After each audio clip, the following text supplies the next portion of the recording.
नमस्कार दोस्तों, मैं दीपक शुक्ला आपका स्वागत करता हूं आपके अपने YouTube channel A to Z banking information पर। दोस्तों, आज के वीडियो में हम जानकारी देंगे कि केसीसी लोन लेते समय क्या बीमा लेना जरूरी होता है। जी हां दोस्तों, जब आप बैंक से केसीसी लोन प्राप्त करते हैं तो वहां पर मैनेजर आपसे बोलता है कि आपको जीवन बीमा पॉलिसी या फिर स्वास्थ्य बीमा पॉलिसी लेना आवश्यक होगा। अब ये जरूरी नहीं है कि आपसे वो जीवन बीमा ही ऑफर करे या फिर स्वास्थ्य बीमा ही ऑफर करे। या तो आपसे बोलेगा कि आपको जीवन बीमा लेना कंपलसरी है या फिर आपसे बोलेगा कि स्वास्थ्य बीमा लेना कंपलसरी है। तो मेरे बहुत सारे दोस्तों के कमेंट्स आए हैं कि जब हम किसी भी सरकारी बैंक से केसीसी लोन लेते हैं तो वहां पर मैनेजर हमसे बोलता है कि आपको ये जीवन बीमा लेना पड़ेगा, जिसका जो प्रीमियम है 30,000 रुपए वार्षिक है, 20,000 रुपए वार्षिक है या 10,000 रुपए वार्षिक है। ये आपको लेना कंपलसरी है। अगर आप ये लोगे तभी आपको केसीसी लोन मिलेगा। अगर आप ये बीमा नहीं लोगे तो फिर आपको केसीसी लोन नहीं मिल पाएगा। या फिर स्वास्थ्य बीमा आपको ऑफर किया जाता है कि आपको ये 5,000 वार्षिक या 10,000 या 15,000 या 20,000 रुपए वार्षिक या आपको स्वास्थ्य बीमा लेना होगा। और अगर आप ये स्वास्थ्य बीमा लोगे तो आपको केसीसी लोन मिल जाएगा। अगर आप ये स्वास्थ्य बीमा नहीं लोगे तो आपको केसीसी लोन नहीं मिलेगा। तो आखिर ऐसा क्यों होता है दोस्तों, इस वीडियो में हम आपको पूरी जानकारी देने वाले हैं। क्या यह बीमा लेना कंपलसरी होता है या फिर बैंक आपको बेवकूफ बनाते हैं, बेवकूफ बना करके आपको पॉलिसी बेची जाती है, पॉलिसी बेचने का तरीका है। सब कुछ इस वीडियो में हम आपको विस्तार से बताने वाले हैं। और ऐसा नहीं कि यह हाल किसी देश के एक बैंक का हो, ये देश के सभी बैंकों का हाल है।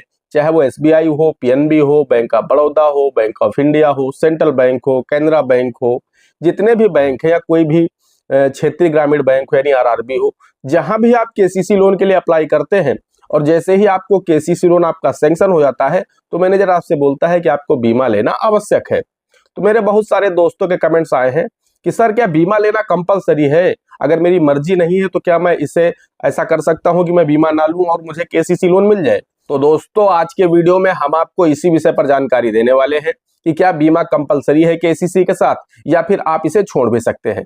पूरी जानकारी दें उससे पहले आप सभी लोगों से मेरी एक छोटी सी रिक्वेस्ट हमेशा रहती है, वीडियो पसंद आया करे तो वीडियो को एक लाइक कर दिया करिए।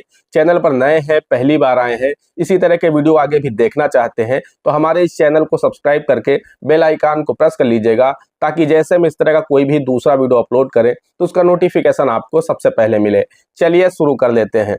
दोस्तों, हम सबसे पहले जान लेते हैं कि केसीसी लोन के साथ में जब आपको बीमा ऑफर किया जाता है तो आखिर ऐसा बीमा या ऑफर किया क्यों जाता है? क्या कंपलसरी होता है या फिर सिर्फ और सिर्फ वो अपने टारगेट पूरे करते हैं या फिर वो बीमा बेचने का तरीका होता है? तो दोस्तों, हम आपको बताना चाहते हैं कि बिल्कुल भी ऐसा नहीं है कि आपको बीमा दिया जाए, ये कंपलसरी नहीं होता है। कंपलसरी तो फसल बीमा तक नहीं होता है। जी हाँ दोस्तों, बिना आपकी मर्जी के आपके केसीसी खाते से बैंक 1 रुपया भी नहीं काट सकता, यानी आपकी सहमति होगी तभी आपके खाते से पैसा काटा जाएगा। लेकिन किसान के सामने मजबूरी होती है, किसान को केसीसी लोन चाहिए होता है और जब उसे लोन की आवश्यकता है तो वहां पर उससे बैंक के मैनेजर जब बोलते हैं कि आपको 10,000 या 20,000 रुपए वार्षिक का प्रीमियम वाला बीमा लेना होगा, आपको केसीसी लोन मिल जाएगा। अगर ये नहीं लोगे तो केसीसी लोन आपको नहीं मिल पाएगा। किसान की मजबूरी होती है, उसे लोन की आवश्यकता होती है, हो सकता है उसकी फसलें सूख रही हो, इस वजह से वो बैंक गया है केसीसी लोन के लिए, या फिर उसकी फसल की बुआई का समय अधिक हो रहा हो, उसके पास खाद बीज के पैसे ना हो, उसे तो बहुत जल्दी पैसों की आवश्यकता है, तो वो हाँ कर देता है, हामी भर देता है कि हम ठीक है बीमा भी करा लेंगे। और बैंक वालों के टारगेट होते हैं, तो बैंक वाले अपने टारगेट इन्हीं किसानों से पूरा करते हैं, जबरदस्ती किसानों के ऊपर बीमा थोपते हैं, जबकि ऐसा नहीं है। आप किसान को समझाइए, मैं ऐसा नहीं कहता कि आप बिल्कुल जबरदस्ती सभी के ऊपर थोपते हैं, लेकिन ज्यादातर केसेज में किसानों के ऊपर बीमा थोपा जाता है। आप किसान को समझाइए, जब आप उसे केसीसी लोन दे रहे हैं तो उसे समझाइए कि हम आपको लोन दे रहे हैं और हमारे पास ये पॉलिसी है, चाहे वो जीवन बीमा की हो या स्वास्थ्य बीमा की हो, दोनों ही चीजें बेहतर हैं। मैं नहीं कहता कि जीवन बीमा खराब है या फिर स्वास्थ्य बीमा खराब है, दोनों चीजें अच्छी हैं, लेकिन जिसकी जैसी जरूरत हो उसको वैसा बीमा दिया जाए, उसको वैसा स्वास्थ्य बीमा दिया जाए। और दूसरी चीज ये है कि उसे समझाया जाए, उसे सेटिस्फाई किया जाए। जब वो एग्री हो जाए कि जी हाँ मैं बीमा लेना ही चाहता हूँ या मैं स्वास्थ्य बीमा लेना चाहता हूँ, तब उससे स्वास्थ्य बीमा लिया जाए, उसका स्वास्थ्य बीमा किया जाए, जीवन बीमा किया जाए। लेकिन जबरदस्ती उससे यह बोला जाता है कि अगर हम आपको 2 लाख रुपए का केसीसी लोन दे रहे हैं तो आपको 20,000 रुपए का वार्षिक प्रीमियम वाला बीमा हमारे यहाँ कराना ही होगा। ये तरीका गलत है। और अगर कोई बैंक ऐसा करता है दोस्तों, आपके साथ ऐसा हुआ है, तो निश्चित रूप से आप उस बैंक की शिकायत बैंकिंग लोकपाल में करिए, आरबीआई में करिए, उस बैंक के हेड ऑफिस में करिए, जहां आपका मन करे वहां आप शिकायत करिए, और निश्चित रूप से अगर आप शिकायत करेंगे तो आपकी ये पॉलिसी कैंसिल होगी, आपका पैसा उस बैंक को वापस करना पड़ेगा, क्योंकि आपकी सहमति नहीं थी। एक तो किसान ने कर्ज लिया है अपनी फसल को तैयार करने के लिए, आप उसका बीमा कर दे रहे हैं। 1 लाख रुपए का उसका केसीसी लोन सैंक्शन हुआ है, 60,000 रुपए उसने केसीसी लोन निकाला है, उसके बाद 20,000 रुपए आपने पॉलिसी में दे दिया बीमा कंपनी को, 80,000 हो गया, उसे ब्याज 80,000 रुपए का भरना पड़ेगा, और उसके बाद 1 वर्ष बाद फिर से उसकी 20,000 रुपए की पॉलिसी आप इसके केसीसी से काट लोगे। होगा क्या, अगले वर्ष उसका खाता ओवरड्यू हो जाएगा और वो एनपीए हो जाएगा। जहां उसे केसीसी लोन 4% की सालाना ब्याज पर मिलना चाहिए था, उसके ऊपर जैसे ही खाता एनपीए होगा 14% ब्याज चलने लगेगा, बैंक नोटिस भेजने लगेगा।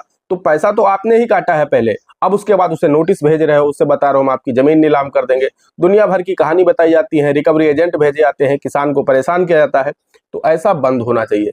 बिल्कुल किसान को समझा करके, किसान अगर सहमत है तो ही उसका बीमा किया जाए। स्वास्थ्य बीमा आवश्यक है, मैं मानता हूं, जीवन बीमा भी आवश्यक है, मैं ये भी मानता हूं, लेकिन जिसको जितनी जरूरत है उसको वैसा बीमा दीजिए। जिसको जरूरत 2,000 रुपए के वार्षिक प्रीमियम की है तो उसको 2,000 रुपए के वार्षिक प्रीमियम वाला बीमा दीजिए, जिसकी जैसी आय है उसके हिसाब से काम करिए। अब इस किसान की सैलरी 1 लाख महीना तो है नहीं कि आप उसे 20,000 रुपए या 50,000 रुपए वार्षिक का बीमा दे देंगे।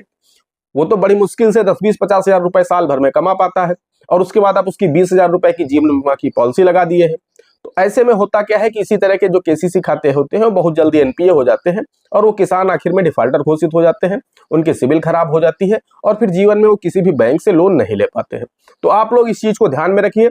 अगर आपसे बैंक बोलता है कि हम आपको केसीसी लोन तभी देंगे जब आप बीमा करवाओगे, तो दोस्तों वहां पर आप मना कर दीजिए, और आप अपनी शिकायत आरबीआई को करिए, बैंकिंग लोकपाल को करिए, उनसे बोलिए कि मेरे ऊपर ये दबाव बनाया जा रहा है, दबाव बना करके मुझसे कहा जा रहा है कि आप बीमा लेंगे तो हम केसीसी लोन देंगे, या फिर अगर आपका लोन हो गया है, जबरदस्ती आपसे फॉर्म पर साइन करा लिया गया है और आपके खाते से पैसा काट करके बीमा कंपनी को भेज दिया गया है, तब भी आप इसकी कंप्लेन करिए। निश्चित रूप से आपको पैसा भी वापस करवाएगा, चाहे वो आरबीआई हो, बैंकिंग लोकपाल हो, बहुत सारे संस्थाएं हैं, बहुत सारे विकल्प हैं आपके पास। आप चाहे तो पैसा आप अपना रिफंड ले सकते हैं और ये पॉलिसी बंद कर सकते हैं।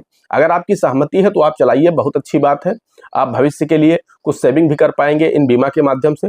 वहीं अगर आप परिवार के एक जिम्मेदार आदमी हैं, आप ही कमाने वाले हैं, आपके साथ कोई घटना दुर्घटना हो जाती है, उस दशा में बीमा कंपनी की तरफ से आपकी नॉमिनी को क्लेम मिल जाएगा, जिससे आपका लोन भी क्लोज हो जाएगा और परिवार को भी कुछ आर्थिक सहारा मिल जाएगा। लेकिन अब आपके पास पैसा नहीं है तो कहां से बीमा करवा पाएंगे आप? मैं तो ये कहता हूं बैंक वालों से, तो आपको इस चीज का ध्यान रखना चाहिए कि जैसा किसान है उसको 2,000, 4,000, 5,000 रुपए का बीमा दे दीजिए, तब तो ठीक है। आप उसके खाते से 10,000, 20,000, 30,000, 40,000 की पॉलिसी वार्षिक लगा देते हैं, वो कैसे दे पाएगा? पहले वर्ष आपने जबरदस्ती काट करके बीमा कंपनी को दे दिया, अगले वर्ष वो पॉलिसी कहां से देगा? उसके बाद उन पॉलिसीज में ऐसी कंडीशंस होती हैं कि अगर आप 1 वर्ष देते हो, अगले वर्ष नहीं देते हो तो हम 10% काट करके पैसा देंगे। इधर किसान ने 13% ब्याज भरा है अपने इस 40,000 रुपए पर, उधर जब बीमा कंपनी पैसा वापस कर रही 5 साल बाद, तो फिर वहां पर उसे पैसा कट करके मिल रहा। तब उसे बीमा कंपनी बता रही कि ये पैसा मैंने शेयर मार्केट में लगाया था, शेयर डाउन थे, आपने 40 जमा किया तो आपको 25,000 ही मिलेगा या 35,000 ही मिलेगा। तो इस तरह से किसानों को बेवकूफ बनाना बंद करिए। दोस्तों आशा करते हैं वीडियो पसंद आया होगा, बात आपकी समझ में आ गई होगी कि बीमा या स्वास्थ्य बीमा केसीसी के साथ कंपलसरी नहीं है। अगर बात आपकी समझ में आ गई है तो वीडियो को एक लाइक कर दीजिए, चैनल पर नए हैं, पहली बार आए हैं, चैनल को सब्सक्राइब कर लीजिए, बेल आइकन को प्रेस कर लीजिए इसी तरह के वीडियो आगे देखने के लिए। दोस्तों आज के वीडियो में इतना ही, मिलते हैं अगले वीडियो में किसी अगले इंटरेस्टिंग टॉपिक के साथ। तब तक के लिए जय हिंद, जय भारत।